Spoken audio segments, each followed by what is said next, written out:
Hi everyone, welcome to this morning's Innov8 Virtual Insight session, looking at Microsoft Defender for Business. My name's Dan. I am a Microsoft trainer. The last 10 or 12 years, that's a long time when I say that out loud. I have worked alongside Microsoft in a technical capacity, in a training and an end user capacity, but I'm a security specialist and I work with customers helping them to understand exactly what the lay of the land is around security, what Defender means in terms of Microsoft, so we'll have a little look through that today. I'll share the agenda slide in a second, but just some housekeeping rules. If you've got any questions at all, please feel free to pop them into chat. We've got myself and the team from Innov8 here to answer any questions towards the end. We'll also leave maybe 5-10 minutes at the end to run a Q&A session if you have got any questions at all from there. But yeah, thank you very much for joining. I understand it's very hot today, so appreciate that. It's beach weather. I was just saying to Michael before it started, it's definitely beach weather today, but thanks for joining on the session here. Right, so let's crack into it. I'll give it just a minute or so, just while we wait for any more people to turn up, but just while we're waiting for any more people to turn up, let's have a look at actually the agenda, what we're looking at. So first of all, the need for security solutions. Why is security such a prominent thing in our life today? What's changed? What's happened in the last maybe 3 or 4 years to really push through security at the forefront? Why Microsoft? We'll have a look at AV versus Defender, that traditional antivirus stack, using Defender for Business, security, enterprise, how to buy, objections, and then leave time for a Q&A. So I guess before we even start and before we kick off, I always like talking about this on any presentation we do, whether it's modern work, whether it's security, but I guess it's definitely more prominent here, is that why in our personal life are we light years ahead than in our business life when it comes to security? And what I mean by that is, open question to everyone here: how do you unlock your mobile phones? The most basic thing that we do over 100 times a day, which is a scary stat, is we unlock our mobile phones with biometric security. We pay for things with biometric security, or at least fingerprint, or an intricate PIN number. Multi-factor authentication we use day in day out. My phone is like Fort Knox. If you want to get into any application, any internet banking, anything at all, there's MFA, there's authenticator apps to go through. So we've got real nice personal life security, even down to our cloud security. If you think every single phone that we run, or 99% of all phones we run in the cloud, and that's really, really secure. We've got cloud computing, cloud storage, cloud applications, everything there. Yet in our business life, we're slightly behind on it, and we're seeing the need to catch up more than ever. You think if we use biometric day-to-day in our personal life, in our business life, we tend just to use passwords to unlock stuff. Do we enforce password changes? Do we enforce a mandatory minimum password requirement? The government actually recommends that all passwords should be 16 characters long with a mix of alphanumerics, symbols, and numbers. But do we enforce that? Why don't we enforce it? What's the issues behind it? And hopefully we can have a look around that today. It's also worth noting that lockdown for me changed everything. It actually changed the way we approach computing in the modern world. And if what I mean by that is, historically we all, or 99% of us, sat in an office. In an office, we had a network manager, we had a network switch, we had a firewall. Everything was really secure. Devices didn't even really leave the office. I had little thin apps that sat on the desk, or laptops that were fully docked in. Occasionally, if we were being renegades, we'd take our laptop home to do some stuff on. But that all kind of changed. And now if you think about it, everything, the lay of the land, security needs gone through the roof. We went overnight working to a cloud environment, and I say accidental cloud with parenthesis around it, because a lot of companies didn't have a cloud strategy before lockdown. Overnight, we were forced to move into cloud solutions. Everything was hosted online. All our meetings were done remotely. Our communications massively changed. Before lockdown, I'd probably have 4 or 5 Teams meetings a week. Now I have a Teams meeting about the Teams meeting that's going to happen. And after that Teams meeting, I have a Teams meeting about the Teams meeting that just happened. So we spend more time meeting, we're collaborating more with external companies, with external agencies, third-party businesses over that cloud environment. Moving away historically from things like email. See the rise in file sharing, see the rise in solutions such as WeTransfer. And just kind of like to set expectation, I'm a bit of a nerd. I'm a bit of a security nerd, level 10. I do security journaling. I do ethical hacking for businesses as well. And I always have like a hand in head moment when I see people using things like WeTransfer and open source platforms. Where's your data going? How do we control it? Even the rise of QR codes. One of the greatest dangers I think businesses we'll see in the next couple of years is QR codes. Don't actually know what QR code does. What's the code it's executing underneath? Where's it pointing you? Don't use QR codes. That's my biggest tip. If you take nothing from today, just be a bit scared of QR codes. But we're seeing that actually anything in our personal life is replicating across where we communicate. You know, in our personal life, we've got iMessage, WhatsApp, Instagram, text, call, SMS, insert plethora of ways to communicate. And actually now in our business life, we have it as well. If I want to send a file to someone, I can send it direct from OneDrive, direct from SharePoint. I can send it via email. I can send it via a link on OneDrive, on email, or SharePoint on email. I can send it on Teams as an actual file or as a link. Send it over WeTransfer, Dropbox, insert any other way. How do we track our data? How do we make sure that our data is secure? How do we make sure that data doesn't get leaked once it's been sent? One of the biggest things I see is that once we send a file on WeTransfer, that's it, it's out in the ether. How do we record it? How do we stop it? Seeing businesses leaking data. If they're targeted for an attack, how can we stop data being leaked?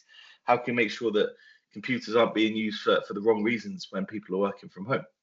You know, throw working from home into the mix. Like I say, historically, people worked in an office and it was really nice, really safe, really actually quite secure. But now we've got, you know, we work in hybrid working, and I personally think it's here to stay. We've got things such as working from home. Working from home means shared devices, shared Wi-Fi's, public Wi-Fi's. You know, the rise in public Wi-Fi's is astronomical. And if you think about it, going through now, you know, it will not be uncommon for me to stop at a service station to jump on a call if I'm traveling, or take a call on a train, or make sure I'm in, you know, if I'm in a hotel, I'm connected to public Wi-Fi. Again, public Wi-Fi for me is one of the biggest no-nos you should ever do. Don't ever connect anything with internet banking to public Wi-Fi. But yet we do. We trust our business data with it. So SMB customers at the moment, under 300 seats. Where are we looking? You know, 300% increase in ransomware in the last year. Why? Ransomware, if you don't know what ransomware uses encryption against you. The most famous example was the NHS WannaCry attack. Now, what happens is somebody sends you a file to your system. On the file, you open it. Once you've opened that file, it completely locks you out of your system unless you pay for the encryption key to be released. The NHS, literally, it cost them about £15 million.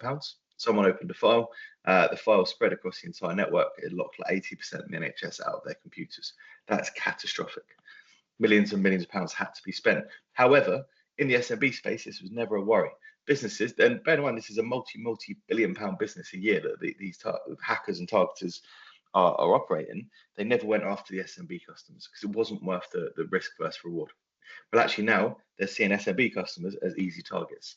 You can get ransomware for about $30 online. Send it to someone. Imagine, you know, I am a small business. There's 4 of us in the business. If they lock me out of my business and say, right, you've got to wait 60 days to get your data, or give me a Bitcoin, we're probably going to pay the Bitcoin. Realistically, we're seeing more and more customers now paying for their data back because they know SMBs probably need it a lot more than some other companies, right? So that ransomware attack, and also as well, if you think, I will say this now, none of you are stupid, I am stupid. As a user of our infrastructure technology, I am pretty stupid. I download files people send me, I click links people send me, go on websites people send me to download data from there. I am your stereotypical power user of computers. Right, it's only because we've got really good protection that I probably don't get targeted more on stuff. But you know, and if I go through, if I get sent a file from someone that I know, I will open that file. You know, I will download files. I'll put stuff on a USB stick. I will use data sticks I've been given. You know, if I haven't got my security hat on, I will do that. So we need to protect businesses against people like me. And I don't say that in a bad way. I say that, you know, of all our users, security isn't the top of mind of when we do stuff. And actually, you know, understanding the implications behind it is sometimes quite a good thing because we can start to protect against it. 1 in 4 SMBs state they've had a security breach. I probably reckon that's 1 in 2. So half of businesses, I think, have had a security breach in the last year. Now, a security breach doesn't have to be, if you think back, I think it's Swordfish, the Nicolas Cage film. It was like a master hacker, and he's trying to go through and blow up people's infrastructures. It's not like that. It's not like on the Matrix where they're trying to hack stuff. All people want to do, like me, is get your data. One little bit of data is worth a lot of money. It's a commodity now. And I think that the way that security is going and the exploits and stuff we're seeing, actually half companies have had an attack. It might be someone's broken a password, might be someone just got unauthorized access to a file or to your system, but people just aren't reporting it. They're not reporting it for a number of reasons. You know, you look at big companies like Ticketmaster or EasyJet, they both had massive data breaches, but for them it doesn't matter. You might get 10% of customers don't use them anymore, but ultimately they're the biggest players in the game. People still need to go through them. Smaller company, if we had a data breach and all our customer stuff got released, we'd be up the creek a bit because customers won't want to use it. I've stopped using smaller businesses because they either had the wrong security and my credit card details have been leaked.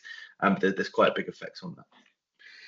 70% of SMBs think cyber threats have become more of a risk. That should be 100%. They 100% are becoming more of a risk every single day. And there's a ridiculous number that, every single day we are being targeted without even knowing. Whether it's spoofing, whether it's spam, whether it's QR codes, whether it's, relying on the fact that I'm a bit fickle sometimes and I forget to change passwords, or onboarding and offboarding, or even malicious ex-employees. It's a whole load of stuff that goes on now. We seem to live in a very revenge-orientated world on social media. People will release anything just to get a bit of clout or a bit of, feel like they've given something back if they feel wronged. How do we protect against that? Big thing. So let's have a look. So what is Defender for Business? Well, Defender for Business is an endpoint security solution, right? SMB, specifically for SMBs. Everything from endpoint detection, user protection, device protection is all covered under Defender for Business. It's kind of a one-stop shop to be able to get into it. And if you have a look at actually what it breaks it down to, first of all, enterprise grade protection. Couldn't say that word then. Biggest things you have: ransomware and other cyber threats. Microsoft is not known as being a security company. Let's be real. Everyone says Microsoft is an operating system company. It's a solution company. It gives things like Office. But actually, Microsoft's security infrastructure is absolutely huge. I'm going to look through this. So taking advantage of that enterprise grade security is something you can do very, very seamlessly. Sorry, bear me 2 seconds. Pollen is defeating me today. The biggest thing around this, it used to be something that was in P1 security, and P1 security historically was very, very expensive. It meant that you used to have to pay a lot of money to have this. It's actually included now in Business Premium or as an add-on for $3 a month.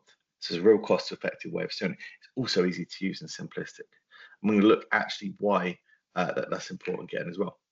So if we think about it, we've gone through what the challenges are. The challenges are we're spending more time online, we're sending more files, we're sending more data, we're looking at more ways of communicating. We've got a workforce that's remote, we're being targeted more, and actually potentially don't trust anything you're ever being sent. We've got quite a nice way that Defender sits in. So let's break it down. Let's look through. You will get a copy of this presentation afterwards. So just for some reference and stuff on here, I won't read this off because this is just a lot of information. But effectively, you're going through, you can see all the stuff from Forrester, from Gartner, IDC, and everyone else that talks around all the endpoint security stuff for Microsoft there. Now, why is Microsoft so good at security, and what is actually going on? This slide's actually out of date. I've just realized that now. It's not 43 trillion signals a day, it's 65 trillion. 65 trillion signals are analyzed going through Microsoft's network every single day. It's one giant botnet. It's a bit like Skynet. If you're a Terminator fan or a reference to old 80s film fan, Terminator and Skynet, Microsoft is looking at everything we do in terms of security. Every message we send is being scanned. Every authentication is being analyzed. Every email, every link, every SharePoint, every Azure connection, everything we do across here is being analyzed and security checked. The benefit you have on this is if one person gets affected in America, we get instantly patched on it. It gets pushed out on an instant update. If we're seeing that all of a sudden there's a vulnerability in certain manufacturers' devices, OEMs, hardware, firmware, anything like that, is pushed out to the whole network. And some of the call outs on here, 470 billion emails are analyzed a year, 630 billion monthly authentications, 18 billion web pages scanned, 5 billion threats detected on devices, and shared data from partners, researchers, and law enforcement. Everything is being looked at from here. And it's pretty scary if you think about it. Normally what we end up doing is we end up buying a security solution for this. So we'll have a look through what we need in a minute, but we would have AV on one, we would have endpoint security on another, we would have all these different security fronts. How do we make sure they're up to date? How do we make sure they are giving us the best protection? Is there a product that just solely scans web pages to make sure every time you go on it, you're not being targeted?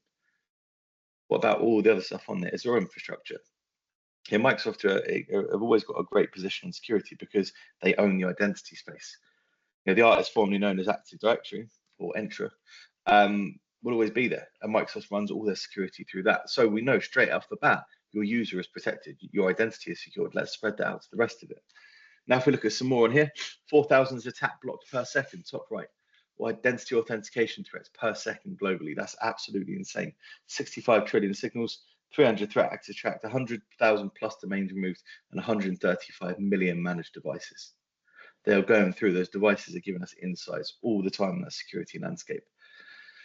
So really, as a position, a bit of a fact on this: Microsoft are investing $20 billion in the next 4 years into security. Some other companies don't even have a turnover of 20 billion. And Microsoft have the infrastructure, they have the solution, they have the power to really make sure it's secure. The other thing to mention as well is, I don't know about you, but my parents got a laptop. They put Norton on it. It's just bloatware. It just actually slows it down. Gives you a really bad experience every time you're trying to scan internet files, scan downloads, whatever they're doing on their computer. It starts to slow it down. The benefit of this is it all runs in the cloud. Very, very little actually takes up from your CPU. You wouldn't even notice it's there. In a personal life, I would recommend that if you have Microsoft Defender for home, it's the best internet security you can get. Put it into the business world, it starts to kind of amplify its capabilities. So what can we do? We go through, there's 5 parts of it. Vulnerability management. How do we make sure that every single vulnerability is managed from there? How do we make sure we reduce our attack surface? Next gen protection, endpoint protection, and auto remediation and investigation. In simplified onboarding and admin as well. So, working hand in hand with Intune, working things like that, making sure your secure score goes back up to as close as it needs to be to 100%. Here's a fun fact: I've never found a company that's got 100% on the secure score. I will send some Ben's cookies to any company that has got 100% on this call. It is always interesting to me. Normally, I do a lot of end user security consulting. Normally, the average I see is about 30%, and it's little things that stop companies getting to a good GDPR compliant score level or NIST score level. And the things like MFA, multi-factor authentication. And I get it. Having an MFA or having a solution in place you've never had before can be quite daunting. Who's going to manage it? Who's going to push it out? Who's going to make sure that any help desk tickets are coming up? How do we, solve issues with it? It's the same reason I've never moved away from iPhone to Android. It's simply because I don't understand how to do a screenshot. It took me 10 minutes once to research how to do a screenshot I've got a Surface phone. I put it down and just got my old phone back up. Right, it's the same way with security. If we work with security solutions for a long time, there's a hesitancy to move across to something unknown. The benefit of Microsoft is it's built by Microsoft for Microsoft. It's the easiest thing to deploy. Even bring your own score up, even working with Innov8 to bring the score up on there. You have very quick wins that make significant gains. Also, as well, it's key to note, can move across into other third-party apps as well. So if you do have, I don't know, Barracuda or something running your spams, it integrates very nicely. You don't have to have everything all in one basket to start with. You can look at you can move moving across integration. You also look at different ways you can secure stuff on there. Threat vulnerability management helps you prioritize and focus on the weaknesses. Surface reduction basically makes sure you're less vulnerable on attacks. Next gen protection is basically devices on the cloud, any device you look, even this will cover Linux, iOS, Android. Any device that's registered and enrolled into your network is also protected by this. So you've got the extra stuff on there, and also the automatic remediation. Let's actually just break it down. Let's go through it and have a little look. Now, one of the key things we have to mention is NIST, National Institute and Standards of Technology. Basically how the security is governed, or how data is governed by businesses. Security-wise, goes through 4 things: identify, protect it, detect and respond and recover. With Microsoft, every single step along the way is GDPR compliant and regulatory compliance out of the box. You turn it on, you're able to do all 4 of these instantly and be compliant on any needs that you have from there. If anyone wants to have a look, there's been an update to this. It's not actually fully out, but you've got NIST 2.0, and that will have another part in there regarding AI. But basically, we need to look at these 4 things in detail with Defender. Now, protecting endpoint is hard. You've got all this stuff on the left, everything that we want to attack you with. It's quite easy to attack with. And on the right, everything you need to do. And just to put into a context, this slide, I always have a little smile to myself when I look at this slide. It's absolutely insane how much we actually do need to use on there. Now, it doesn't mean that every single company is something we use, but every single grey box and sub-grey box in there needs a security solution. And I have sympathy for anyone that has to deal with multiple solutions on there. And what we tend to see is people end up sticking to 1, 2, or 3 companies. You might use Kaspersky for quite a lot of stuff. You can see them pop up. You might use Microsoft for some stuff. You might use Sophos, McAfee, Dell, Cisco, whoever you're using as you go along. But the point is everything needs here to be managed. And I kind of throw it back into my personal life as well. I hate the fact that I have to pay my gas to hook to one company, electric to one company, water to another company, rates to another company, internet to another company, all different amounts, different days, different months, depending on what month it is as well. The amount also think, oh, by the way, you owe us another £100 for your gas, or whatever it is. I just went to a company that bundled it all up and provided a solution. I pay them a fixed amount every month. They handle it. I pay £5 for the privilege of doing so. Right, so actually consolidating stuff down, and my life is so much easier now. I can't even begin to what it's imagine if you're a network manager. I've been a network manager, and I've never met a network manager that wants to do more work. Let's put it that way. Well, I didn't want to do more work. I wanted to do as least amount of work possible, but keep everyone safe and secure. Because security, as much as the focus is today, security is not the sole focus of a network manager. A network manager has to deal with onboarding, offboarding, maintenance, data requests, help desk tickets, security, user identity, business challenges, setting up new devices, retiring old devices, running of day-to-day IT operations. Security is a small part of it, but has a huge impact. So let's look at how we can make their life easier. Ultimately, Defender for Business can replace every single part on this slide, and that's absolutely mind-boggling to me. For a product that costs £3 a month, or is included in a business premium, to have this being able to replace every single step along the way, and also do it better than they can, is absolutely incredible. I understand why companies don't fully move over to Microsoft, is because they haven't had the training, haven't had the exposure to it. But ultimately, that's where we're at. Is security can be replaced by all of this. Protecting the endpoint was hard, but really Defender for Business does it now on there. So let's break it down. Let's start actually having a look of traditional AV, traditional products, and what it does. Traditional antivirus, when you look through, can fail against unknown threats. It's a very reactive state of doing it. Attackers can evade detection, does not block malicious websites. Defender for Business does a lot more than that. Right, improved visibility, automatic responses, 24/7 automated investigation. So it's always looking at your network. Even if all your devices are turned off, you get attacked, it will automatically investigate, remediate, and tell you what it's done, depending on your settings from there. All right, automatically searching out vulnerabilities, automatically pushing out updates on every single, the latest thing, whether it's phishing, whether it's spoofing, spamming, anything at all, you're always getting protected on there. But let's have a look through, right? Simplified and onboarding administration. Windows devices literally in a simple step. You go through, you assign permissions, you push it out. With the upgrade now on Lighthouse as well, absolutely insane. So what you can do, get up and running, you add users and assign licenses, create a list of security team names and email addresses, use a setup wizard to onboard, use a setup wizard for your security team, and use a setup wizard to apply security settings, and then customize the security settings where needed on there. Literally as easy as this to get out of the box. You can be GDPR compliant and security compliant pretty much instantly out of the box with it. Now, if you're then starting to use things such as Lighthouse, or if you're using Intune, obviously you know that the power and the capabilities of that, it all ties in and it will automatically tell you what you need to do to improve your secure score from there. From a reporting side, monthly security summaries. When was the last time you actually went on and checked your secure score? Had a look at what was blocking you on there. On this, when you get this deck through, if you click on this big blue link, there's a couple of links in there as well. In the speaker notes, you can go through and see actually how can it help? What does it identify? We can see on here, secure scores 53% and improved by 4% in the last month. 4 devices were onboarded, 0 URLs were blocked, and 0 restricted categories. There's been 0 unresolved incidents. You got really good secure right here.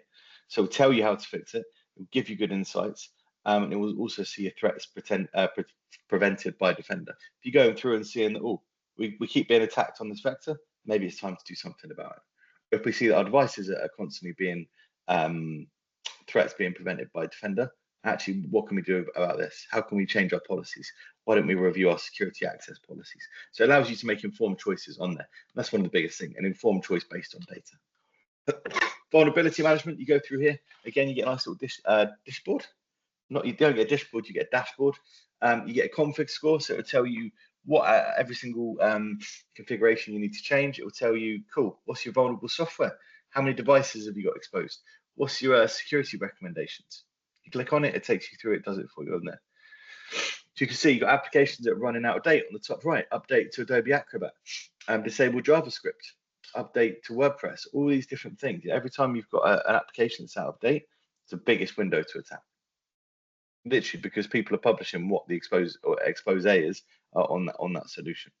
So really make sure everyone's got nice up-to-date software, and this will tell you to do it. It will give you an exposure score. The higher the score, the worse it is. What is exposing you on this? What is making sure that you're being on there? Yeah, it will go through on discovery. It has the easiest to exploit is your application. And lastly is your vulnerabilities on your firmware. But this will tell you every single part of it. I'm not going to go in depth and start talking about kernel vulnerabilities. I'll talk about that for 8 hours. I'm not going to. It's hard to get that. The easiest exploits are applications. Also going through on discovery, it will look on here, OS misconfiguration. Actually, what is your operating system trying to do? How is it configured? Is there anything that's a vulnerability on there? Is there a vulnerability on startup? Is there a vulnerability in the way you access your data? Account misconfiguration, what's your password policy? What's your permissions? One of the biggest things I saw in lockdown was everyone just gave permissions through Teams. It pains me sometimes looking at some end users when they've got like 300 SharePoints that have been created via Teams, and someone's just given someone access on here. Why has this person got global admin rights? Or companies have gone, oh yeah, my mate Dan, he's my friend. He's just come on and did some work for us. 2 years later, he's still on the system as an admin, or has got GDAP privileges.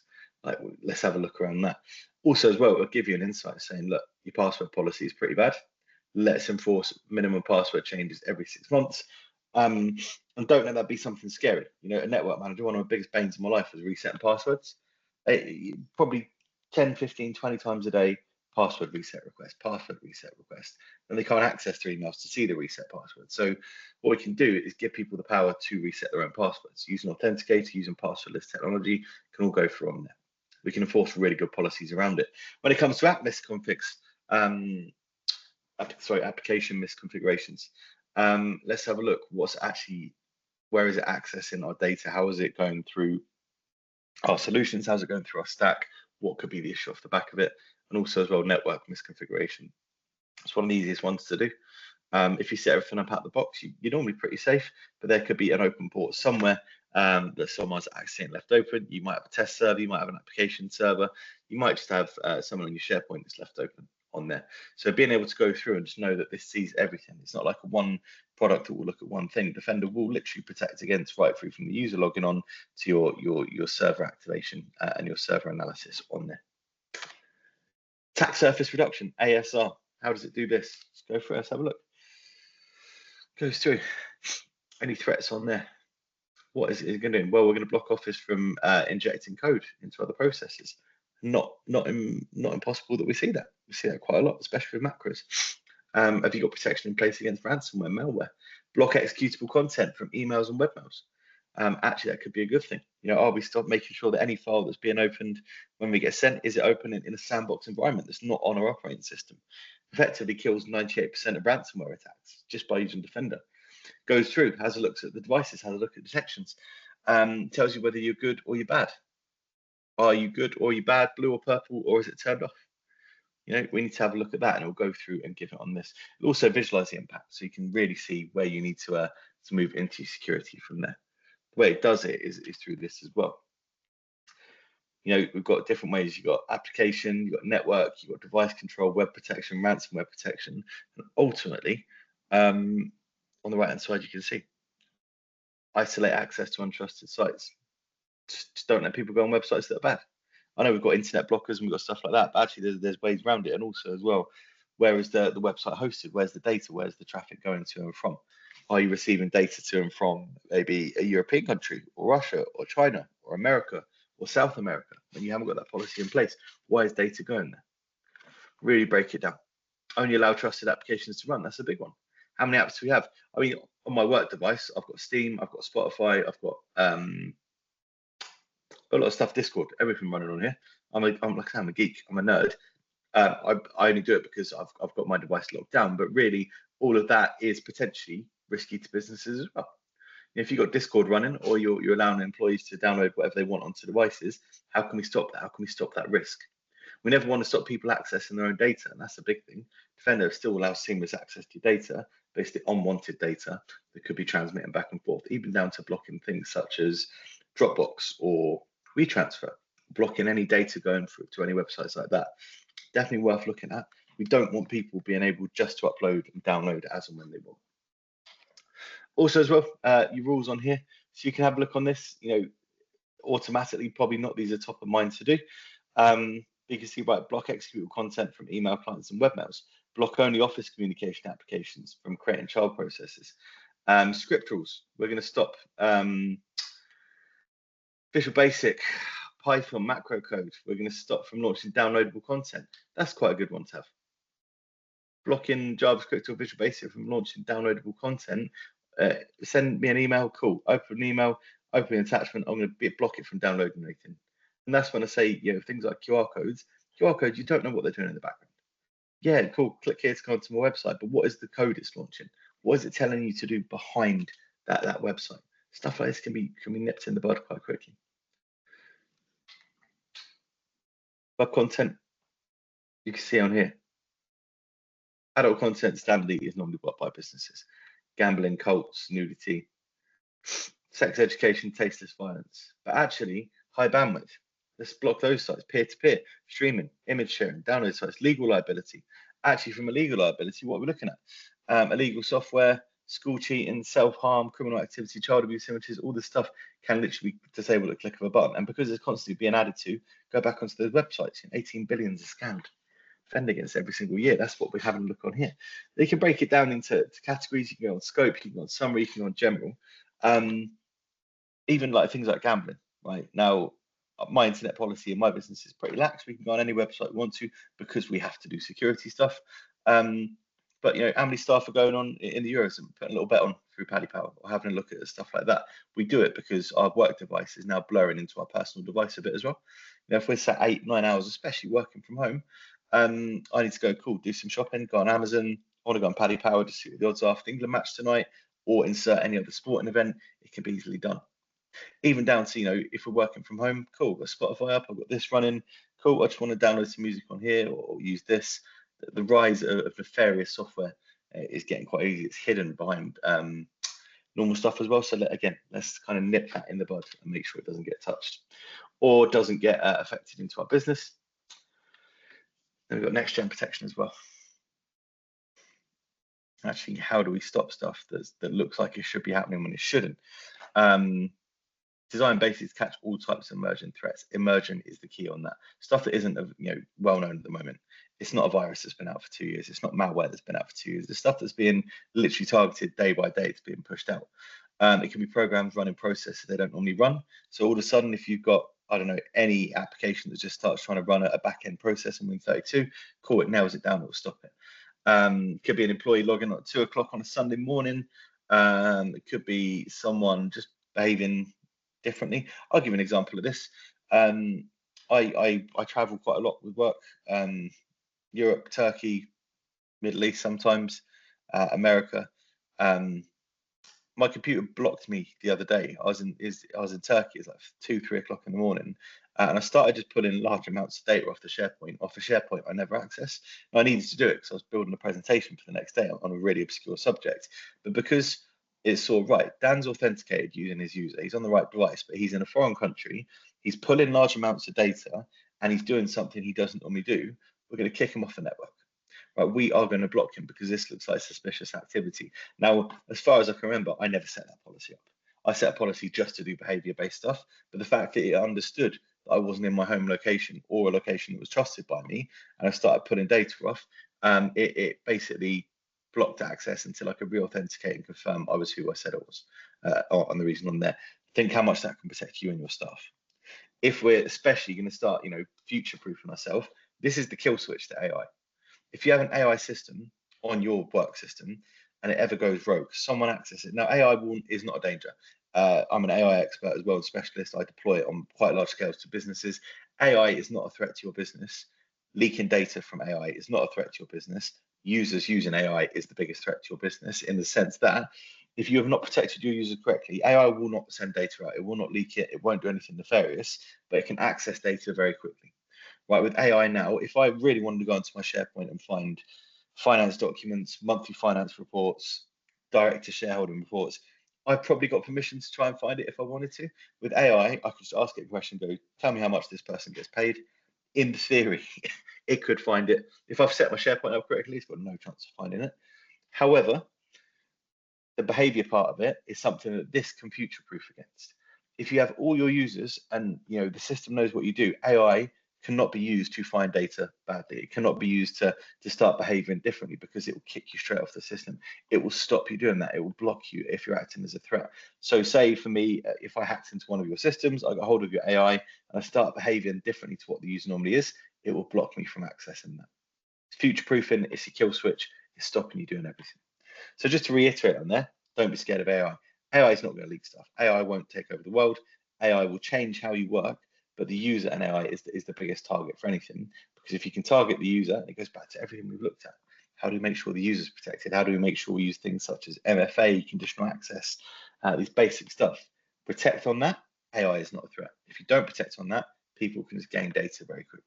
It goes back to the very first thing I said, which is data is a commodity, and yeah, people, if they can get data, that's all they want, and AI is the quickest tool into it. So next gen protection, basically it's like having a big security guard on there. What are you looking at? What data are you looking at? You know, effectively think about this dude literally walking around all day long. He's not only looking for people that are known for shoplifting, he's looking for suspicious behavior. He's looking for any weaknesses in the building. He's looking for unlocked doors. Effectively, that is what Defender for Business is. Defender for Business is constantly analyzing everything. What ports, what files, what's your behavior, but doing it like millions and millions of times a second. Also go through and you can see all the threats you've got on there. Now, Defender for Endpoint, next gen protection engines, does all this stuff, right? Metadata, stops new threats going by analyzing metadata. What is the data of this file? What is this file? What is this thing that Dan has downloaded and he's trying to look at? Behavior based. Detects file lists and memories, and it's got file classifications and everything here. I'm not going to go through into this in detail, but no, a lot of stuff goes into it. Also as well, you know, when we're going through here, malware is the biggest, easiest thing to detect. You know, you can look at a file and go straight away, it's malware, it's got code, I'm not going to open it. This has got all the hallmarks and traits of doing it. But then when you go through, actually starts getting a bit harder to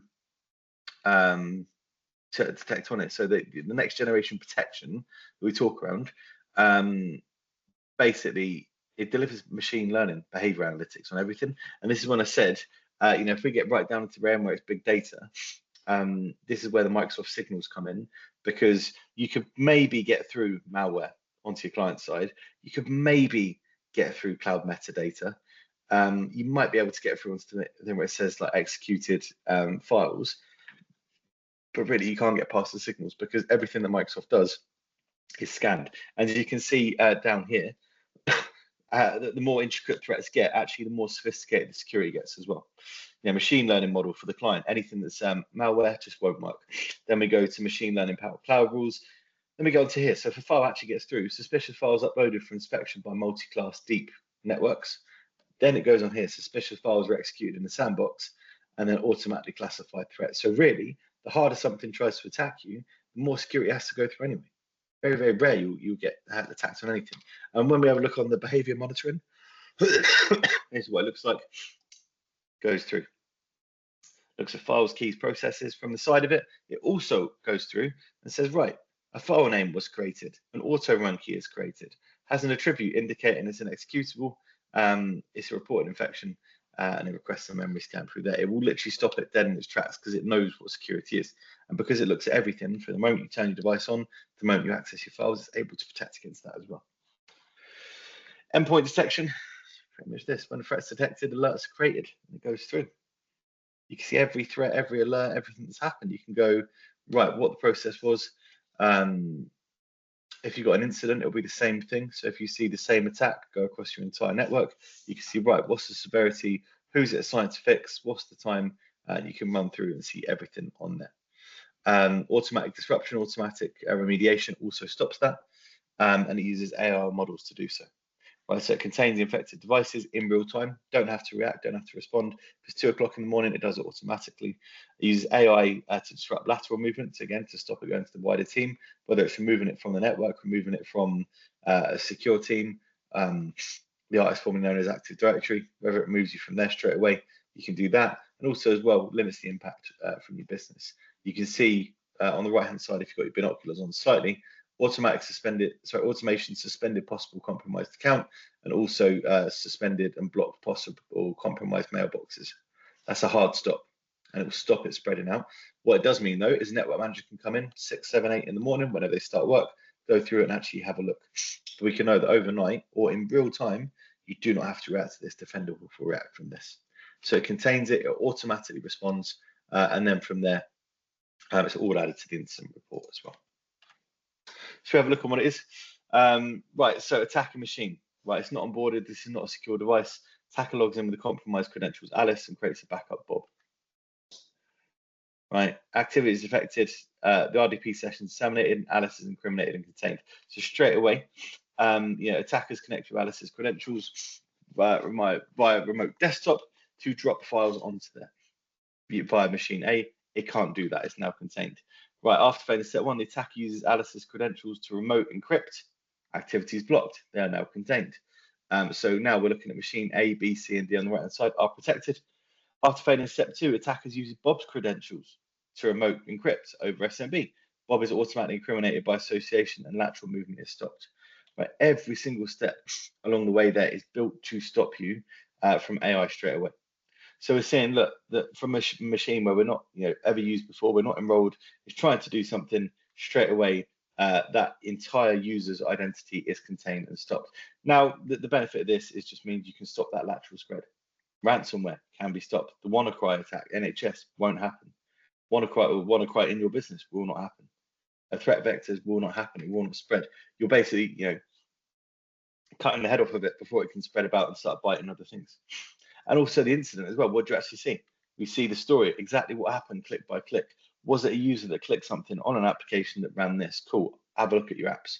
Are you running a custom app that's got executables in it that's put some malware in? Cool, have a look at your apps.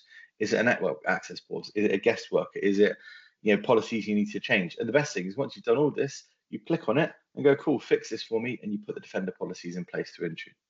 So it's kind of like self-serve and self-secure on there. Gives you the incidents, gives you the story, gives you everything you need on there. Also, threat analytics. Threat to posture view. What is actually the high impact things on there? What's the latest threats? What's the latest things we need to look at? How do we protect systems? How do we get guidance on this as well? It'll also give you guidance on how to do it. This is what happened. This is what we suggest. These are the machines that are going to be affected. Let's do an attack simulator again and see if we fix the issue. Automated investigation and remediation. Let's go through this. Automatic remediation mimics the ideal steps analytics would take, tackles files and memory-based attacks, and scales security operations with 24/7. So you can see on here, the user, entity was found on evidence, remediated.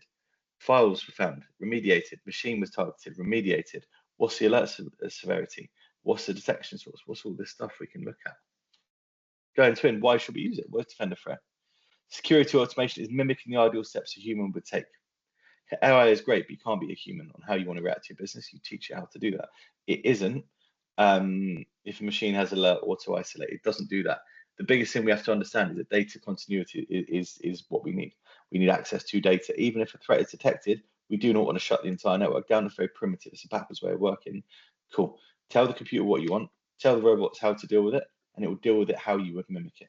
It will also learn from your responses to attacks as well. So if it says, right, if we have someone in finance that's attacked, cool, we're just going to disable this person's mailbox, user, and device. Then we'll remediate against him to it. But it doesn't automatically isolate against him. If you have someone in sales, it might be a bit more lax in terms of what's happening if something is detected. If you have remote workers, you have policies in place there.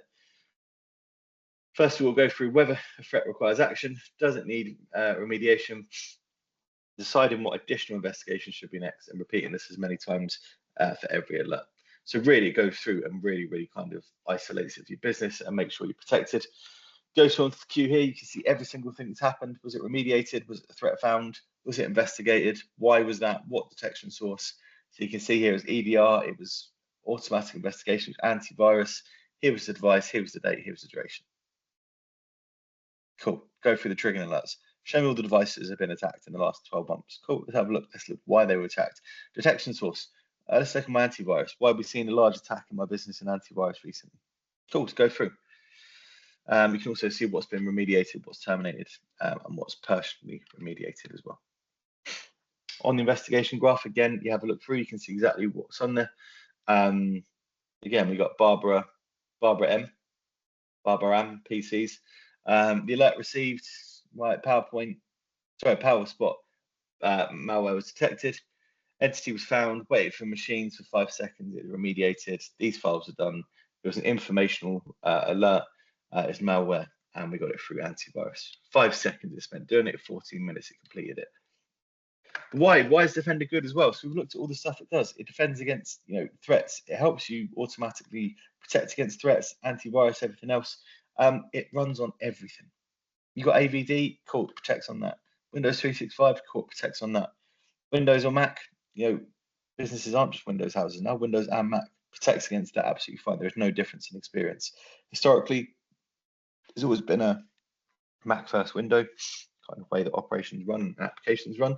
No difference. Even if you're an absolute renegade, I use Linux, I'm fully protected. I use Linux as my main OS. I run virtual machines. Mobile devices, this pushes out on it as well. Everyone thinks you can't hack a mobile. You can absolutely hack a mobile. It's one of your biggest weaknesses in. What we often find is got the least security on. Least security, you're still doing the same stuff. You're pressing files, scanning QR codes, opening things, websites, emails. How do we protect against that? Cool, enroll the device on, enroll the user onto there. You get all the protection onto it as well. Now going through, you've got Defender for Business for servers as well. So for Windows and Linux server, you can add on, it's literally called Defender for Business servers. Now provides the same level of protection for both clients and servers. So again, you can go through and know you'll be protected on absolutely everything. If you want to find out more, you can have a look on there. You can also look at Lighthouse as well. So the 2 links, when we send it over, have a look onto this. Simple mobile threat defense, it goes through. Cool. Security recommendations. Update Google Android.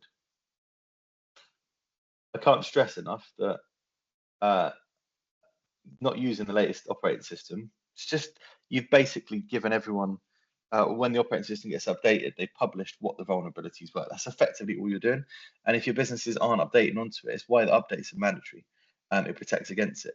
We'll go on, update Google Android. Cool, we've got 94 people in the business that aren't doing that.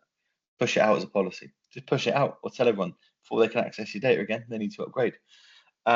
Deals with malicious Android apps, protects against phishing, and also OS level vulnerability management. Safeguarding mobile devices is just as important as safeguarding your work devices. Possibly bigger threat as having a mobile device because, like I say, the security just isn't there. Got our devices, hopefully we've got our devices on lockdown, but on our mobile device, yeah, work data, how is that protected? There's a bit more information on this as well. Have a look through. It's too much. I'm not going to give you a death by PowerPoint and read everything on there. It's just counterproductive. I don't agree in that. But when you have a look through, there's some good information on there. Your entering capabilities, Microsoft tunnel capabilities, conditional access, conditional launch, network protection. How does it do it and what does it do as well? Also, Wi-Fi related threats, man in the middle attacks and stuff on there. How does it work? Windows 10 or Windows 11? Windows 10 or Windows 11, Windows 10 or 11 Enterprise, Professional or Business. Mac, the last current 3 releases on there. Android or OS, but you need Intune to get set up, and you need Enter ID, RIP, Active Directory, access to M365. It's key on here. Just talking security, why we are talking security, and thanks for staying with me for this last hour talking about it, is that I looked a bit of an idiot because I went around to everyone saying, hey, Windows 10 is the last operating system that Microsoft ever going to release. And now, 3 years later, I'm going around saying, hey, Windows 10 is now going into support. Windows 11 is now the last operating system Microsoft is going to release. It's for security. Like when Windows 10 came out, it kind of changed everything in how we communicate, how we collaborate, and it made everything a lot more streamlined. Lockdown came in, threw everything up in the air, and actually our security has to change. It was not the most secure OS out there. With all the stuff that we've had to change in our approach to security from lockdown, again, mobile workforces, remote workforces, different applications, different workloads, living in the cloud environment, Windows 11 is more suited to that. And actually, you'll notice there's a lot of Windows 10 devices that physically can't upgrade from Windows 10 to Windows 11. And the reason is because there's now minimum security requirements for Windows 11 devices. For Windows 11 devices, you must have a TPM chip. Now, I'm not going to bore you with that, but TPM effectively enables biometric security. Every device now in Windows 11 has to be biometric security, whether that's Windows Hello, whether it's Windows Hello from a biometric side, whether it's just encryption from your password technology or passwordless technology. There's a lot of stuff that goes into it from there. So really, we are going into a secure world. Everything has to catch up. And what we said before, personal life, You've probably most been spammed in your personal life. You may have been hacked. You may have been targeted. Imagine how upset we are if you find you've had your data stolen in the personal world.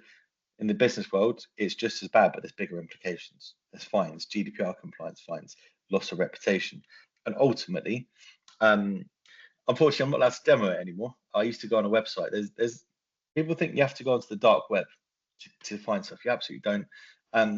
I can go onto Google. If I type American Express, then one word, there's a keyword I have to type after it. Instantly, I can get 50,000 American Express details. You can get their password, their internet password, email address, their balance, PIN number, security number, address, phone number, house number, credit card number, everything you want. If I want to find people's Netflix email accounts and passwords, you type Netflix and there's a keyword you type afterwards, and it's all there on the public internet. People just upload it for fun. Now, so what? Well, the difficulty about that, American Express details, I'm not really too worried about. Your email address and passwords, I am. The reason I'm saying about email address and passwords is I can guarantee we probably use the same passwords for something. I have 4 passwords that I change around very often. Every week, I'm a bit of a say security nerd. I change my passwords every week on most stuff, and I rotate them around. However, there's been some things that I've logged on, went onto my fitness pal the other day. I couldn't remember the password. I set this up in 2016, and I remember what the password was because I still used it on other stuff. Right, so even little, obscure things like that. How many things have we signed up to where we've just put a password in, but we might have used it for our work device, or LinkedIn, or SharePoint, or something along the way? How do we remediate against that? Because ultimately, it's getting easier and easier to do, and we just want to kind of put a stopgap in it before it gets too serious on there. So what's it worth? What is Defender for Business? What does it actually do? $3 per user per month. Including the business premium. So you got business premium, you get Intune, you get Azure information protection, you get Defender, Active Directory premium, and everything you do in business standards. Business basic, I don't always say exists. For me, it's just cloud services. You've got business basic, that's cool. You can put Defender on that if you want to. If you've got business standards, you put Defender for Business on top of it. It's about £3 a month. Or business premium includes everything on there. Up to 300 users, up to 5 devices per user. So again, work device, personal device, mobile device, tablet, anything else you want to put onto there. Everything protects your laptops, your apps, your desktops, mobile devices. Bit of a run from there. Automatic investigation, endpoint detection, next gen antivirus protection. Go back to that original slide I showed you that had like 500 different things on. Replace all of it with Microsoft. Innov8's got some really cool stuff they can do once it's deployed to then go on as like a managed service to keep you up to date with everything. Real exciting stuff around it. Go have a look at some myths and objections. Defender for Business can't protect mobile devices. It can. Use Intune to onboard the mobile devices and you can protect it on everything we looked across there.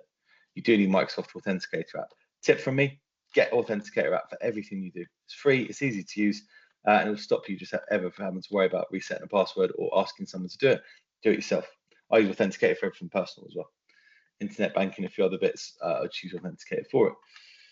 Some other stuff we hear. I'm unclear on the impact of Defender for Business on the OS.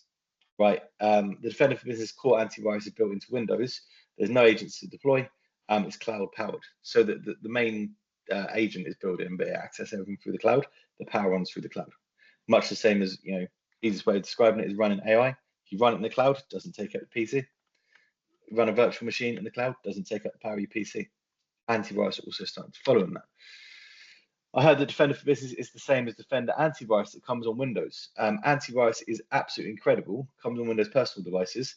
Helps protect against virus, malware, and unwanted apps. That is all antivirus is. Defender for Business goes the step up and does everything on here. Attack surface reduction, vulnerability management, endpoint detection, automatic investigation, and all your different devices. Mac, Windows, Android, and Linux. So it does everything on there as well for $3 a month. I struggle sometimes to see why people don't move at least some of their stuff over to it, because the power it gives you is incredible on there. So just to recap on this, before we go over and just have a look at any questions, identify. Helps you identify your weaknesses in your business that you might not realize you have.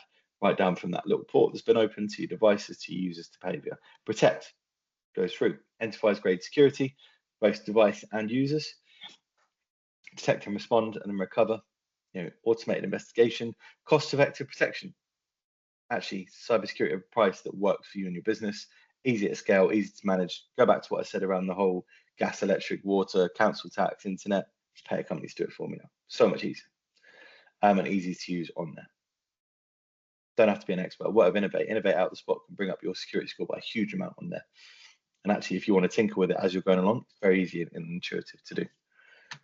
So I'm going to open up to any questions. I'm going to put back onto the last slide of the presentation. But let me just bring up the bring up here. Have we got any questions in the chat? If anyone does have any questions, time now to pop in. Yeah, so just to wrap up on there, just have a think about security. It is easier and easier to target. Thanks for also listening to me for an hour as well. Sometimes making security interesting is quite hard. Hopefully you've at least gathered a few bits of insight from there. But yeah, if you do have any questions, please reach out to Innov8. If you want to pop anything into the chat, we'll keep the chat open. I think stayed over for an hour anyway. But yeah, enjoy the sun, enjoy the rest of your week. Put sun cream on and change your passwords. So cool. Thanks everyone. Have a good rest of your day.